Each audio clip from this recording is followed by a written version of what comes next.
Bapak, Ibu, dan saudaraku yang saya kasih dalam Tuhan Yesus Kristus, tidak sekalipun janji Tuhan disediakan untuk semua orang.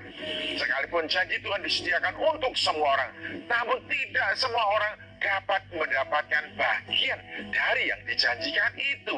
Mengapa? Sebab janji Allah hanya diberikan kepada barang siapa yang ada di dalam Kristus. Jadi kalau saya, Bapak, Ibu, dan saudara-saudara sudah ada di dalam Tuhan Yesus Kristus, sesuai dengan kebenaran firman Tuhan yang sudah kita baca, yaitu Efesus pasal 1 ayat 11, maka setiap orang saya, Bapak, Ibu, dan saudaraku yang ada di dalam Kristus mendapatkan seluruh bagian yang telah dijanjikan oleh Tuhan Allah.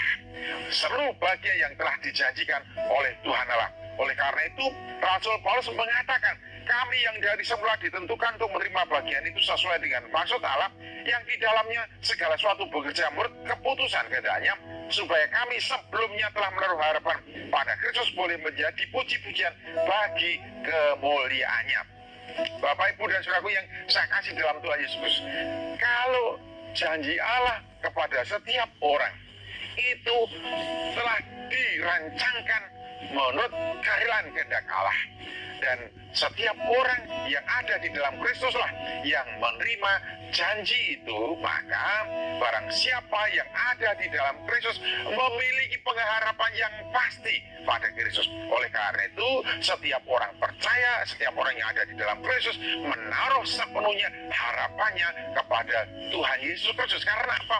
Rancangan kehendak Allah, yaitu karya keselamatan Allah yang disediakan untuk semua orang, disediakan untuk orang-orang yang ada di dalam Kristus. Puji Tuhan, haleluya. Bapak, Ibu, saudara yang ada di dalam Kristus telah dengan pasti ditentukan sejak semula menurut kerelaan kehendaknya untuk mendapatkan semua bagian yang dijanjikan oleh Tuhan Allah. Apakah yang dijanjikan oleh Tuhan Allah di dalam Kristus untuk semua orang yang percaya kepadanya?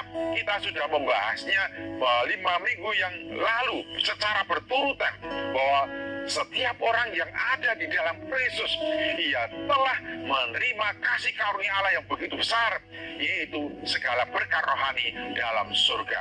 Segala berkat rohani dalam surga. Saya, Bapak, Ibu, dan saudaraku yang ada di dalam Kristus mendapatkan segala berkat rohani di dalam surga. Kemudian yang kedua, setiap orang yang ada di dalam Kristus ditentukan dari semula menjadi anak-anak Allah. Haleluya, puji Tuhan. Kalau kita hidup di dalam dunia ini disebutnya sebagai anak Allah, sebenarnya sebutan sebagai anak Allah ini menjadi jaminan bagi kita. Allah adalah Bapa kita. Tak mungkin ada seorang bapa menterlantarkan anaknya, membiarkan anaknya dalam kepedihan dan kesedihan, kesusahan, dan juga dalam bela sungkawa. Bapa akan selalu berinisiasi dan melakukan segala sesuatu sebagaimana yang diperlukan oleh anak-anaknya, sehingga setiap anak-anaknya selalu bahagia. Bapa akan selalu memastikan bahwa anak-anaknya berkemenangan, anak-anaknya bahagia, anak-anaknya bersukacita, segala sesuatu yang diperlukan tercukupi dan dipenuhi. Ya, puji Tuhan, haleluya.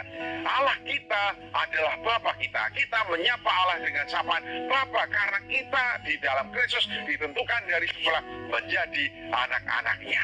Dan juga yang ketiga, di dalam Kristus kita telah beroleh penebusan, yaitu pengampunan segala dosa-dosa kita. Luar biasa, semua dosa kita telah diampuni, semua dosa kita telah diampuni. Dan kemudian di dalam Kristus kita diberi hikmat,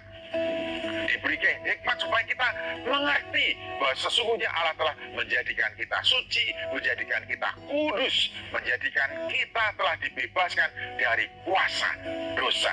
Supaya apa? Kita hidup kudus dan tak bercacat di hadapannya. Itulah bagian-bagian yang dijanjikan oleh Allah kepada kita di dalam Tuhan Yesus Kristus. Maka setiap orang Kristen menaruh harapan penuh kepada dan di dalam Tuhan kita Yesus Kristus.